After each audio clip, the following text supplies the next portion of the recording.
ನಗರದ ಅಭಿವೃದ್ಧಿಗಾಗಿ ನಾವು ತೆಗೆದುಕೊಳ್ಳುವ ಕಠಿಣ ನಿರ್ಧಾರಗಳಿಂದ ಕೆಲವರಿಗೆ ಅನಾನುಕೂಲವಾಗಬಹುದು.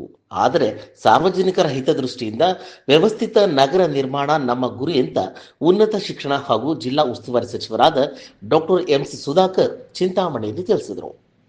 ನಗರದ ನಗರಾಭಿವೃದ್ಧಿ ಪ್ರಾಧಿಕಾರದ ಕಟ್ಟಡ ಉದ್ಘಾಟಿಸಿ ಮಾತನಾಡಿದ ಅವರು, ನಗರದ ವ್ಯವಸ್ಥಿತ ಬೆಳವಣಿಗೆಗೆ ಪ್ರಾಧಿಕಾರದ ಪಾತ್ರ ಬಹಳ ದೊಡ್ಡದಿದೆ.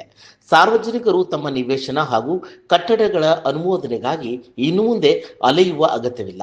ಈ ಹಿಂದೆ ಆಸ್ಟ್ರಿಯಾ ಬಡಾವಣೆಗಾಗಿ ಗುರುತಿಸಲಾಗಿದ್ದ ಜಾಗಗಳ ಬಗ್ಗೆ ಮಾಹಿತಿ ನೀಡಿದರು. ಬಡವರಿಗೆ ನಿವೇಶನ ನೀಡುವ ಉದ್ದೇಶದಿಂದ ಈ ಹಿಂದೆ ಸುಮಾರು 33ರಿಂದ 37 ಎಕರೆ ಜಾಗವನ್ನು ಗುರುತಿಸಲಾಗಿತ್ತು. ನಗರದ ವ್ಯಾಪ್ತಿಯಿಂದ 5 ಕಿಲೋಮೀಟರ್ ವ್ಯಾಪ್ತಿಯಲ್ಲಿ ಯಾವುದೇ ಸರ್ಕಾರಿ ಭೂಮಿಯನ್ನ ಅಕ್ರಮವಾಗಿ ಸಕ್ರಮಗೊಳಿಸಲು ಅವಕಾಶವಿಲ್ಲ ಎಂಬ ಕಾನೂನನ್ನ ಕಟ್ಟುನಿಟ್ಟಾಗಿ ಪಾಲಿಸಲಾಗುವುದು ಅಂತ ಎಚ್ಚರಿಕೆ ನೀಡಿದರು. ನಮ್ಮ ತಂದೆಯವರು 91-92ರಲ್ಲಿ ಆಶ್ರಯ ಬಡಾವಣೆ ಏನು 33-36 ಎಕರೆ ಗುರುತಿಸಿದ್ರು. ಅದಾದ ನಂತರ ಯಾವುದೇ ಒಂದು ಬಡಾವಣೆ ಮಾಡುವಂತದ್ದು ಅಥವಾ ಒಂದು ಬಡವರಿಗೆ ನಿವೇಶನ ಕೊಡುವಂತ ಕೆಲಸ ಆಗಿಲ್ಲ. ನಾನು ಹಿಂದಿನ ಅವಧಿಯಲ್ಲೂ ಕೂಡ ಅದೇ ಆಶ್ರಯ ಬಡಾವಣೆಯಲ್ಲಿ ಹೆಚ್ಚುವರಿಯಾಗಿ 4.5 ಎಕರೆ 5 ಎಕರೆ ಅಂತ ಕಾಣ್ತದೆ ಕೊಡುವಂತ ಒಂದು ಪ್ರಯತ್ನ ಸತತವಾಗಿ 3 ವರ್ಷ ಪ್ರಯತ್ನ ಪಟ್ಟು ಕಳೆದಾಗಿ ಅದಕ್ಕೆ ಮಾಡಿಸ್ಕೊಟ್ಟಿದ್ದೆ. ಆದ್ರೆ ನಾವು ಸೋತೋಗಿದ್ವಿ. ಆ ಸೋತೋಗಿರುವಂತ ಸಂದರ್ಭದಲ್ಲಿ 1 ಎಕರೆ 1.25 ಎಕರೆ ಜಾಗದಲ್ಲಿ ನಮ್ಮ ಪೌರ ಕಾರ್ಮಿಕರ ಅಪಾರ್ಟ್ಮೆಂಟ್ ಕಟ್ಬಿಟ್ರು. ಯಾಕಂದ್ರೆ ಯಾರಿಗೂ ಗೊತ್ತಿಲ್ಲ ಯಾವ ಉದ್ದೇಶಕ್ಕೆ ನಾವು ಮಾಡಿದ್ವಿ. ಈಗಲೂ ಅಲ್ಲಿ 10 ಎಕರೆ ಜಾಗ ಇದೆ. 10 ಎಕರೆ ಜಾಗ ಈಗಲೂ ಅಲ್ಲಿದೆ. ನಮ್ದು 10 ಎಕರೆ ಆಶ್ರಯ ಬಡಾವಣೆ ಹತ್ರ 10 ಎಕರೆ ಜಾಗ ಇದೆ. ನಾವಲ್ಲಿ ವರ್ಟಿಕಲ್ ಮಾಡಬೇಕು, ಅಪಾರ್ಟ್ಮೆಂಟ್ ಟೈಪ್ ಮಾಡಬೇಕು ಅನ್ನೋದು ಒಂದು ಆಸೆ ಇದೆ. ಅದಕ್ಕೆ ಇನ್ನ ಸರ್ಕಾರದಲ್ಲಿ ಇನ್ನ ಅವಕಾಶ ಆಗಲಿಲ್ಲ. ಅದಕ್ಕೋಸ್ಕರ ಆ ಜಾಗ ಇಟ್ಟಿದ್ದೀವಿ. ಆದ್ರೆ ನಮ್ಮ ಉದ್ದೇಶ ಬೇರೆ ಇರ್ತದೆ. ನಂತರ ಬಂದಂತವರು ಅದಕ್ಕೆ ಅವರಿಗೆ ಮಾಹಿತಿ ಇರೋದಿಲ್ಲ. ಅದ್ರ ಬಗ್ಗೆ ಅವರು ಗಮನ ಕೊಡದೇ ಇರುವಂತದ್ದು ಆಗಿದ್ರಿಂದ ನಮ್ಮ ಅವತ್ತಿನ ಶ್ರಮ 3.5-4 ವರ್ಷ ಕಷ್ಟಪಟ್ಟು ಆ ಜಾಗ ಕೊಡಿಸುವಂತದ್ದು ಮಾಡಿದ್ದಾರೆ. ಆ ಸಂದರ್ಭದಲ್ಲಿ ಅದು ಬಿಟ್ಟರೆ ಯಾವತ್ತೂ ಜಾಗ ಆಗಿರಲಿಲ್ಲ. ಈಗ ಚುನಾವಣೆ ಸಂದರ್ಭದಲ್ಲಿ ಕೆಲವು ಕಾಲೋನಿಗಳಿಗೆ ಹೋದಂತ ಮತಯಾಚನೆ ಮಾಡುವಂತ ಸಂದರ್ಭದಲ್ಲಿ ನೋಡಿದಾಗ ಬಹಳ ಬೇಜಾರಾಯಿತು. ಸಣ್ಣ ಸಣ್ಣ ಮನೆಗಳಲ್ಲಿ 2-3 ಸಂಸಾರಗಳು ಇರತಕ್ಕಂಥದ್ದನ್ನ ನೋಡಿ, ಅದರಲ್ಲೂ ಅಂಬೇಡ್ಕರ್ ಕಾಲೋನಿಗೆ ಹೋದಂತ ಸಂದರ್ಭದಲ್ಲಿ ನಾನು ನೋಡಿದೆ.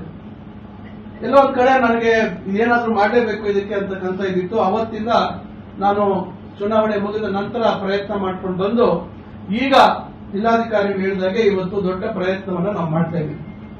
ಈಗಾಗಲೇ ಸುಮಾರು 500-600 ಎಕರೆ ಗುರುತಿಸಿದ್ದೀವಿ. ಏನೇ ಅಭಿವೃದ್ಧಿ ಕೆಲಸ ಮಾಡಿದಾಗಂತ ಸಂದರ್ಭದಲ್ಲಿ ಕೆಲವರು ನಮಗೆ ವಿರೋಧ ಆಗ್ತಕ್ಕಂಥದ್ದು ಸಹಜವಾಗಿದೆ. ಈಗ ನಗರದ